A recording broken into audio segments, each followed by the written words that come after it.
Bwana Yesu asifiwe. Namshukuru Mungu ni siku nyingine tena, na wasalimu kwa jina la Yesu. Yesu ni mwaminifu kwa ahadi zake. Ametupa uaminifu wake tena leo. Tumeona ahadi zake zikitimia juu ya maisha yetu. Uzima na afya ni zawadi kutoka kwa Bwana. Kwa kila mtu amshukuru Mungu mchana wa leo. Amwambie Mungu asante kwa sababu uzima ulionao au nilionao ni zawadi kutoka kwa Mungu.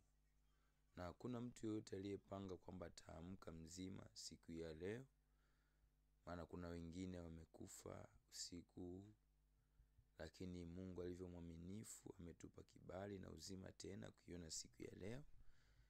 Nikukaribishe wewe ndugu mtazamaji wa chaneli hii Isaac and Bettina TV. Mimi ni Isaac Paul Mgonde, ni mwimbaji, pia ni mwalimu wa neno la Mungu. Kwa msaada wa Bwana tunaenda kushare kile ambacho Mungu anatamani tushare mchana wa leo. Na niukumbushe tu kwamba nimeanza kuruka live. Endelea kufuatilia vipindi vyetu, endelea kufuatilia nyimbo ambazo Mungu anaachilia juu ya maisha yetu. Bwana Yesu asifiwe sana. Tunaanza hivi, lakini tutaendelea kuimprove kila kuitopo leo kwa kadiri Bwana atakavyotupa neema na kutubariki. Tutanunua kamera ambazo zimeadvance zaidi. Bwana Yesu asifiwe. Mungu akubariki sana. Na siku ya leo niombe. Bwana Yesu, asante kwa muda huu na wakati huu. Tunaenda kusoma neno lako. Neema yako na uweza wako vikawe juu yetu Bwana. Katika jina la Yesu Kristo wa Nazareti aliye hai, napoenda kusema na ndugu mtazamaji huyu. Neema yako Bwana ikawe nami. Ukanitumie sawa sawa na mapenzi yako kwa neno hili la ufupi. Neema yako na ukuu wako vikawe juu yangu Bwana. Katika jina la Yesu Kristo wa Nazareti aliye hai nimeomba na kushukuru. Amen. Bwana Yesu asifiwe tena. Nikusalimie wewe unayenitazama na kunisikiliza. Tunaenda kujifunza neno lile linalosema kwamba Yesu ndiye njia, kweli na uzima. Hakuna mtu ambaye atafika mbinguni bila kupitia kwake. Bwana Yesu asifiwe sana. Bwana Yesu asifiwe. Neno hili ni halisi tena ni kweli, na ni maneno ambayo Yesu mwenyewe alisema kwamba yeye ni njia, kweli na uzima. Hakuna yeyote ambaye ataingia mbinguni bila kupitia kwa Yesu.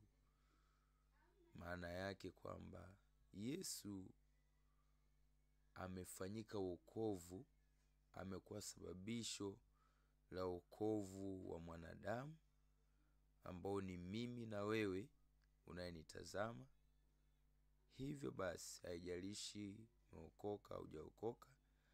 Nianze kwa wale ambao bado hawajampokea Yesu kuwa Bwana na Mwokozi wa maisha yao. Nikupe mwaliko huu mchana wa leo.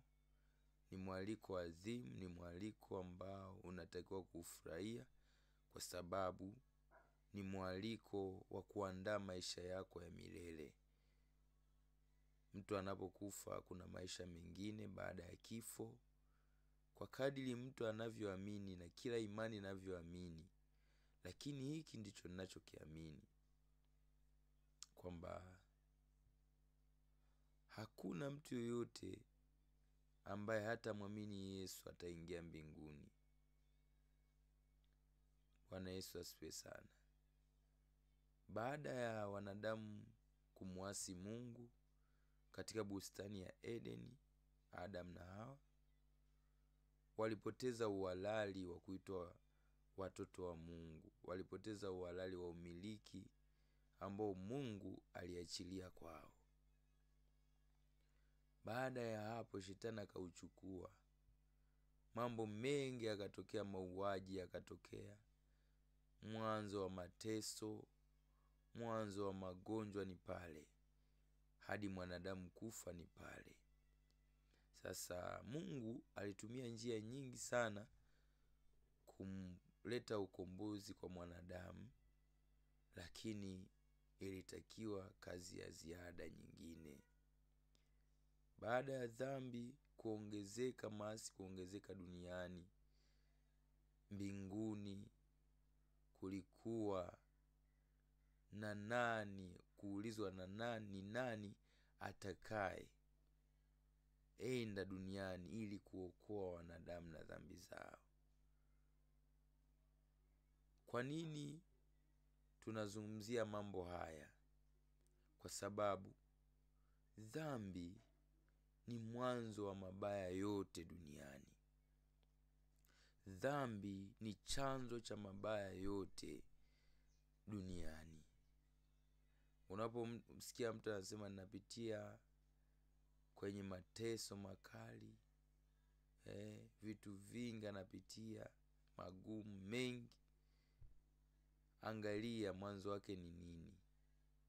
Sikatai kwamba mengine inakuwaga ni mtihani, ni majaribu ambayo mtu anayapitia kwa wakati fulani, lakini magonjwa mengi chanzo chake ni dhambi. Ndio maana Adamu alipotenda dhambi pamoja na Hawa, Mungu aliwaambia kufa mtakufa, na ndio pale ilikuwa chanzo cha kifo. Kwa hata hivyo dhambi ndio imesababisha kifo, na neno la Mungu linasema mshahara wa dhambi ni mauti, bali kalama ya Roho ni uzima wa milele. Bwana Yesu asiwe sana.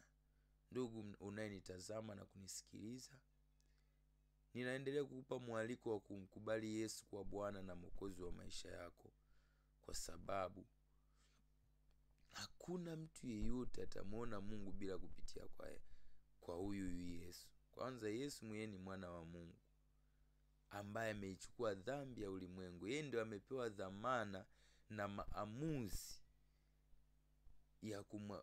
ya mtu gani aende mbinguni na nani ambaye aende jehanamu, kwa sababu ametoa kriteria, ametoa sifa za mtu anaenda mbinguni. Bwana Yesu asifiwe. Sifa hizo zipo kwenye Biblia. Ukisoma Wagalatia 5 utazikuta zile sifa za mtu ambaye akimfuata Yesu ataenda mbinguni, na mtu ambaye hataenda mbinguni, kwa sababu matendo ya mwili ni dhahiri, ambayo ni wivu, usuda, mambo yote mabaya, uchafu, uasherati. Mambo hayo yote mtu hatafika mbinguni kwa kutenda mambo hayo, haijalishi ni mtu gani. Bwana Yesu asifiwe. Kwa ya kupasa umkubali Yesu kuwa Bwana na Mwokozi wa maisha yako. Ni injili ya uzima, ni injili ya amani iletayo wokovu. Hata kama unapitia kipindi kigumu, lakini Yesu anasema njoni kwangu ninyi nyote msumbukao na kulemewa na mizigo ya dhambi.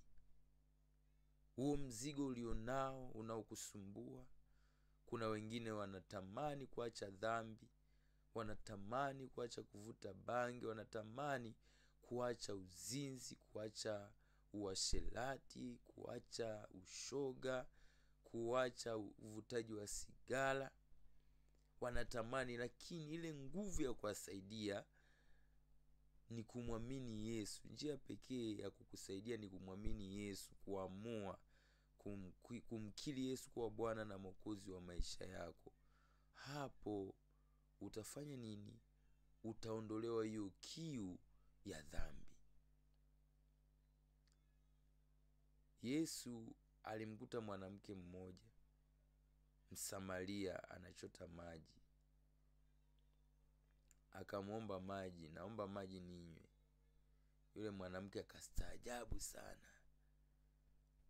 Sasa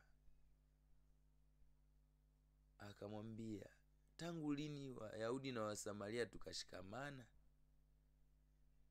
Yesu akasema, akamwambia, lai tungenijua mimi ni nani, hata hayo maji ungekuja ungekunywa maji ambayo yanakata kiu. Hayo maji unayochota hayakati kiu, ila haya maji yanakata kiu. Bwana Yesu asifiwe. Dhambi haitoshelezi. Dhambi ni chanzo cha mabaya yote. Hakuna mlevi ambaye aliwahi kutosheka kunywa bia. Hakuna mzinzi ambaye aliwahi kutosheka kuwa na mwanamke mmoja. Kwa kadri unaendelea kufanya ndio unaendelea kutamani kwamba nionje kwa huyu. Hivi wafupi wakoje? Mrefu yukoje? Mweusi yukoje? Mweupe yukoje? Mchina yukoje? Dhambi haitoshelezi. Lakini Yesu yuko mlangoni anabisha. Kila atakayemfungulia ataingia kwake, atafanya makao kwake, atakula naye, atatembea naye, atafanya kuwa mwanae, atampa access ya kuingia mbinguni. Na ndio mchana wa leo ninakuita wewe unayenitazama na unayenisikia popote ulipo. Yesu yuko mlangoni anabisha. Fungua mlango wa moyo wako aingie. Uache mambo mabaya, umkubali Yesu. Uache uovu, umkubali Yesu. Yesu ni Bwana, Yesu ni mfalme, Yesu ni mtetezi. Ukimkubali atakung'alisha, atakutetea. Hata siku kifa una uhakika wa uzima wa milele. Bwana Yesu asifiwe sana. Ni habari njema, habari za raha, habari za uzima wa milele.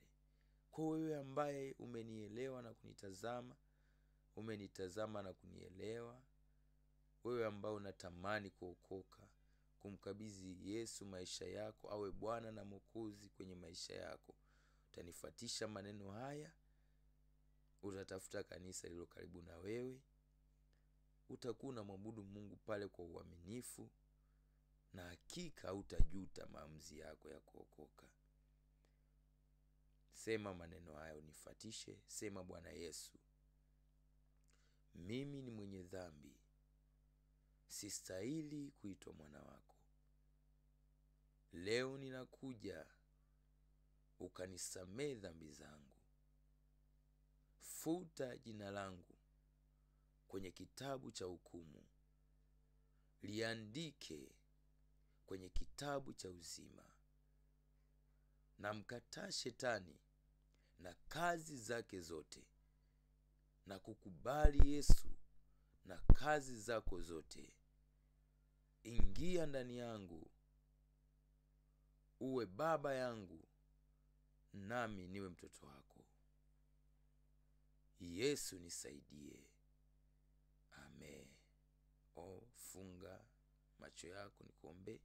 Bwana Yesu, asante kwa ajili ya mtoto wako huyu ambaye ameokoka siku ya leo. Ninakushukuru kwa ajili yake, kwa maana amefanya maamuzi mazuri ya kuchagua wewe kuwa Bwana na Mwokozi wa maisha yake. Na wewe unasema unatamani watu wote waifikirie toba.